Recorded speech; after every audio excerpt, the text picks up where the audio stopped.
Assalamualaikum, Dr. Fozia here with Anatomy Physiology lecture for Pharmacy Technician Part 1 from ICFHS रहीम यार Khan. Topic मैं आपसे discuss करने जा रही हूँ, बहुत ही इंपॉर्टेंट टॉपिक है। सेल का टॉपिक है। सेल का टॉपिक स्टार्ट करने से पहले मैं आपको थोड़ा सा इसका इंट्रोडक्शन बता दूँ कि सेल को सबसे पहले डिस्कवर कौन से साइंटिस्ट ने किया था और इसको नेम भी दिया था। तो रॉबर्ट ह्यूक जो कि इंग्लिश साइंटिस्ट हैं, उन्होंने 1665 के अंदर सेल को डिस्कवर किया था प्लांट्स के अंदर, और प्लांट का नेम था कॉर्क। और उसके बाद मैं आपको बता दूं कि सेल की जब हम स्टडी करते हैं तो उसको क्या कहते हैं, सेल की स्टडी को साइटोलॉजी कहते हैं। और साइटोलॉजी के अंदर जो वर्ड साइट होता है उसे सेल कहते हैं, और साइट जो है ये ग्रीक वर्ड है। नेक्स्ट इसमें हम देखेंगे सेल की डेफिनेशन। सेल की डेफिनेशन जो है is a basic structural and functional unit of the body. अब सेल जो है एक से ज़्यादा सेल्स मिलकर, ट्रिलियंस ऑफ सेल्स कह लें कि मिलकर हमारी बॉडी का स्ट्रक्चर बनाते हैं, और ये डिफरेंट टाइप्स के सेल्स मिलकर जो है बॉडी के स्पेसिफिक फंक्शंस को परफॉर्म करते हैं। इसके बाद इसमें रहता है it consist of 2 major parts. अब यहाँ पे 2 मेजर पार्ट्स बताए हुए हैं, आप यहाँ पे 2 की बजाय 3 कर लें। It consist of 3 major parts, जिसमें सबसे पहले साइटोप्लाज्म है, न्यूक्लियस है, सेल मेम्ब्रेन है। अब साइटोप्लाज्म जो है इसे सेल का प्लाज्मा कहा जाता है, सेल का फ्लूइड कहा जाता है। उसके बाद न्यूक्लियस है। न्यूक्लियस जो है सेल का कंट्रोल सेंटर होता है, सेल की एक्टिविटी को कंट्रोल करता है, जेनेटिक मटेरियल को एक पुराने सेल से नए सेल में ट्रांसफ़र करता है। उसके बाद सेल मेम्ब्रेन है। सेल मेम्ब्रेन जो कि सेल की बाउंड्री होती है, सेल की कवरिंग होती है, सेल की बाहर की इन्वायरमेंट से सेल को सेपरेट रखती है। और यही बाउंड्री जो होती है ये प्रोकैरियोट्स और यूकैरियोट्स के अंदर इख्तलाफ भी बताती है कि जो ट्रू सेल्स होते हैं या मल्टी सेलुलर ऑर्गेनिज्म होते हैं, उनके अंदर मेम्ब्रेन होती है, और जो कि प्रोकैरियोटिक या जिसके अंदर ट्रू न्यूक्लियस नहीं होता उनके अंदर मेम्ब्रेन नहीं होती। नेक्स्ट इसमें आप डायग्राम देख रहे हैं। डायग्राम के अंदर आपको डिफरेंट पार्ट्स नज़र आ रहे होंगे, जिनको सेल के ऑर्गेनल्स कहा जाता है, मतलब सेल के ऑर्गन्स कहा जाता है, और सेल की मशीनरी कहा जाता है, जिनके थ्रू सेल अपने डिफरेंट फंक्शंस को परफॉर्म करता है। अब यहाँ पे डिफरेंट लेबलिंग्स की हुई हैं, जिसमें न्यूक्लियर एनवेल्प आ जाता है, न्यूक्लियर के बाहर पाई जाने वाली कवरिंग आ जाती है, न्यूक्लियस आ जाता है, क्रोमेटिन वो मटेरियल है जो कि मिलकर क्रोमोसोम बनाता है, न्यूक्लियर पोर्स हैं जिसके थ्रू जो है ट्रांसपोर्ट का फंक्शन परफॉर्म करता है न्यूक्लियस। उसके बाद इसमें जाता है राइबोसोम्स आ जाते हैं, प्रोटीन की सिंथेसिस के लिए बहुत ज़रूरी है। गोल्गी कॉम्प्लेक्स आ जाता है जो कि लाइसोसोम्स फॉर्मेशन करता है और उसके साथ साथ प्रोटीन की सिंथेसिस में इन्वॉल्व है। माइक्रोफिलामेंट्स, माइक्रोट्यूब्यूल्स आ जाते हैं जो कि साइटोस्केलेटन का बहुत इंपॉर्टेंट पार्ट होते हैं। सेल को एक शक्ल प्रोवाइड करते हैं, इसकी शेप को मेंटेन रखने में हेल्प करते हैं, और सेल को कोलैप्स होने से रोकते हैं। रफ एंडोप्लाज्मिक रेटिकुलम का मतलब होता है एंडोप्लाज्मिक रेटिकुलम के ऊपर जो है राइबोसोम्स या ग्रेन्यूल्स होते हैं। स्मूथ एंडोप्लाज्मिक रेटिकुलम का मतलब है ऐसा एंडोप्लाज्मिक रेटिकुलम जिसके ऊपर ग्रेन्यूल्स या राइबोसोम्स नहीं होंगे। साइटोप्लाज्म का मतलब है सेल के अंदर पाए जाने वाला फ्लूइड या plasma. Plasma membrane outer covering of the cell. Mitochondria power house of the cells, क्योंकि सबसे ज़्यादा एनर्जी प्रोड्यूस करने वाली ऑर्गेनेली सेल के अंदर माइटोकॉन्ड्रिया होते हैं, जो कि एटीपी लाइक एडिनोसिन ट्राइफॉस्फेट बनाते हैं। उसके बाद इसमें सेंट्रियोल्स आ जाते हैं। सेंट्रियोल्स क्या करते हैं, क्रोमोसोम्स को सेपरेट करने के लिए स्पिंडल फाइबर्स बनाते हैं। वैक्यूल्स का काम होता है स्टोरेज करना, और जो भी स्लिपिडिंग मटेरियल है उसको पैक करके जो है सेल से बाहर भेजना, और सेल को शेप प्रोवाइड करना, सेल की प्रोटेक्शन करना। लाइजोसोम्स क्या चीज़ है, लाइजोसोम्स डाइजेशन का काम करते हैं। ये सेल के जो एक्स्ट्रा पार्ट्स होते हैं उनकी ब्रेक डाउन करते हैं। इसके अलावा ये प्रोटीन इसके अलावा ये वायरस और बैक्टीरिया की ब्रेक डाउन में भी हेल्प करते हैं। नेक्स्ट इसमें आ जाते हैं टाइप्स ऑफ सेल्स। सेल्स की डिफरेंट टाइप्स हैं जो कि डिफरेंट टाइप्स के फंक्शंस परफॉर्म करेंगी बॉडी के अंदर। नर्व सेल्स हैं, दिमाग के सेल्स होते हैं, न्यूरॉन्स भी कहा जाता है इन्हें। मसल सेल्स होते हैं जो कि हमारे पट्टे बनाते हैं।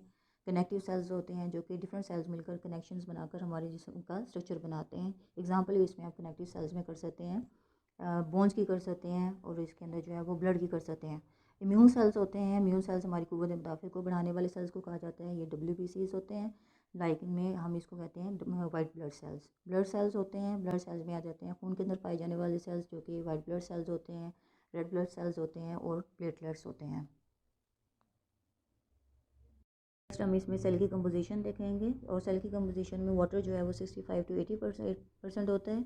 और ये बहुत इंपॉर्टेंट है MCQs के व्यू से, क्योंकि जो लास्ट पेपर्स आ चुके हैं उनमें ये क्वेश्चन भी पूछा जा चुका है। उसके बाद इसमें सेल में प्रोटीन्स होते हैं, इलेक्ट्रोलाइट्स होते हैं, लिपिड्स होते हैं, और कार्बोहाइड्रेट्स होते हैं। अब इसके बाद इसमें आता है organelles of cells. Organelles of cells का मतलब सेल के पार्ट्स, सेल के ऑर्गन्स। तो सबसे पहले इसमें आ जाती है cell membrane, plasma membrane, biological membrane, या फिर इसे सिलेक्टिव सेमी परमेबल मेम्ब्रेन भी कहा जाता है।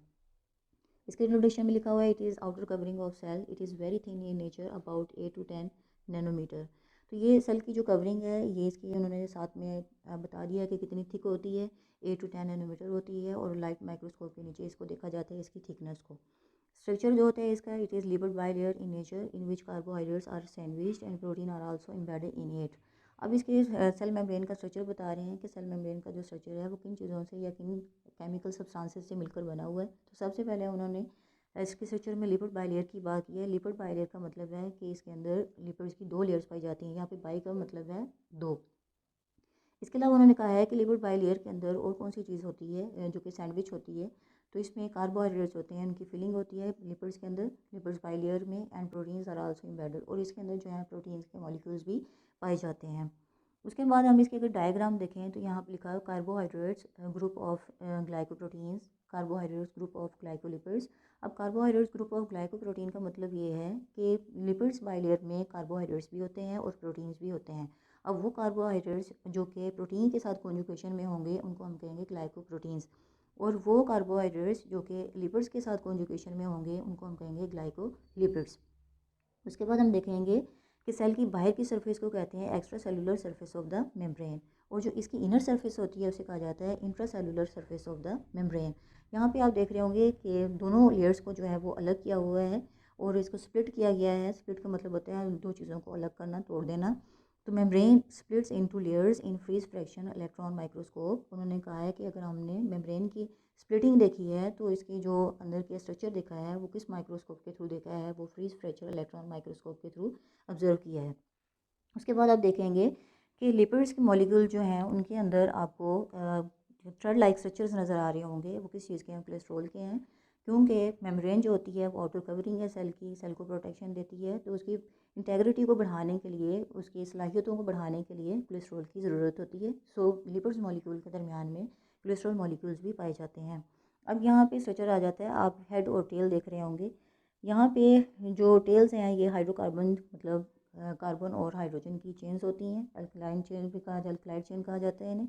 और हेड जो है ये फंक्शनल ग्रुप होते हैं लिपिड्स के।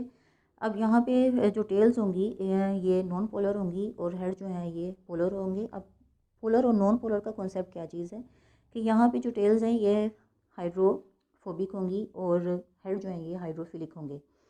टेल्स जो है हाइड्रोफोबिक है, नॉन पोलर है, इसका मतलब ऐसे सब्सटेंसेस जो मेम्ब्रेन से पास करेंगे अगर तो वो डिसॉल्व नहीं होते वाटर कंपाउंड्स में या वाटर में, तो उनके लिए लिपिड्स की लेयर्स जो हैं वो नॉन पोलर हो जाएंगी।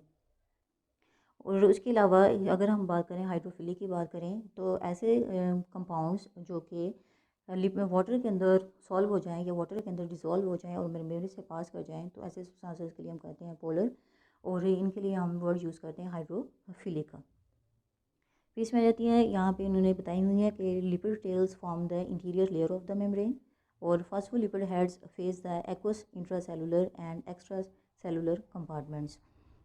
Cholesterol molecules insert themselves into the lipid bilayer या इनटू द लिपिड लेयर। वो कह रहे हैं कि जो लिपिड मॉलिक्यूल्स होते हैं उनके दरमियान में कोलेस्ट्रॉल के मॉलिक्यूल पाए जाते हैं। जैसे मैंने पहले भी बता दिया कि कोलेस्ट्रॉल जो है वो सेल मेम्ब्रेन की इंटेग्रिटी को बढ़ाने के लिए, सेल मेम्ब्रेन की सलाहियत को बढ़ाने के लिए, उसकी शेप को मेंटेन करने में हेल्प करता है।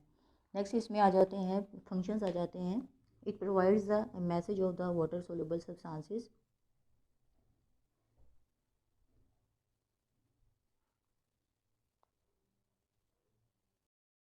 नेक्स्ट इसमें हम देखेंगे functions of the cell membrane. तो सबसे पहले सेल मेम्ब्रेन का फंक्शन जो है, it provide the passage of the water soluble substances. जैसे कि हमने देखा कि सेल मेम्ब्रेन जो होती है ये लिपिड बाइलेयर होती है और लिपिड्स जो होते हैं वो हाइड्रोफिलिक हेड्स रहते हैं और हाइड्रोफोबिक टेल्स रहते हैं। तो ऐसे सब्सटेंसेस, ऐसे कंपाउंड्स जो कि हाइड्रोफिलिक होते हैं वो अलाउ कर जाते हैं सेल में से पास होने के लिए through cell membrane. These act as transporter by attaching to the cell membrane protein. Next इसमें कहते हैं कि ये ऐसी प्रोटीन सेल मेम्ब्रेन के अंदर पाई जाती हैं जो कि as a transporter, as a carrier जो है सेल के इन्वायरमेंट के अंदर और सेल के बाहर चीज़ों को जो है वो ट्रांसपोर्ट करने में हेल्प करती हैं। Permit the passage of ions and molecules outside the cell. इसके अलावा सेल मेम्ब्रेन जो है वो आयंस को और मॉलिक्यूल्स को सेल के बाहर जाने में भी हेल्प करती है। It protect the cell organelles. आपको पता है कि सेल के बाहर की जो बाउंड्री है उसको हमने सेल मेम्ब्रेन कहा है, और तमाम ऑर्गेनेल्स जो होते हैं सेल के जो पार्ट्स होते हैं वो सेल मेम्ब्रेन के अंदर होते हैं। तो इस वजह से ये प्रोटेक्ट करती है सेल ऑर्गेनेल्स को। Some carbohydrates in plasma membrane are helpful for binding of hormones. आगे एग्जांपल दी हुई है इंसुलिन की। तो इसमें यह है कि कार्बोहाइड्रेट्स जो होते हैं वो सेल की इन्वायरमेंट में या सेल के अंदर जब जाते हैं तो वो डायरेक्टली नहीं जा सकते। उसके लिए उन्हें लेके जाने के लिए जो है इंसुलिन, एक प्रोटीन जिसका नाम ग्लूकोज ट्रांसपोर्टर टाइप ए होता है, उसके थ्रू कार्बोहाइड्रेट्स को अपने अंदर सेल के अंदर लेकर जाती है। तो इंसुलिन क्या करती है, ग्लूकोज ट्रांसपोर्टर टाइप ए को रेगुलेट करती है ताकि वो सेल मेम्ब्रेन में जाए और कार्बोहाइड्रेट्स को अपने साथ बाइंड करके सेल के अंदर ले आए और इंसुलिन इसकी डाइजेशन कर दे। तो ये तो था आज का हमारा लेक्चर सेल मेम्ब्रेन से रिलेटेड, सेल के इंट्रोडक्शन से रिलेटेड, सेल की डेफिनेशन से रिलेटेड, सेल के ऑर्गेनेलिस और सेल के कंपोजिशन से रिलेटेड। इसमें से स्टूडेंट्स अगर आपको कोई क्वेश्चन करना हो, कोई आपको बात समझ ना आई हो, तो आप कमेंट सेक्शन में जाइए और वहाँ पे अपने क्वेश्चन जो हैं वो हमें भेजें। एज अ फीडबैक भी कह सकते हैं, इसमें आपकी क्यूरीज भी हो सकती हैं, हम आपको उसका प्रॉपर जो है रिप्लाई करने की कोशिश करेंगे। Thank you. अल्लाह हाफिज़।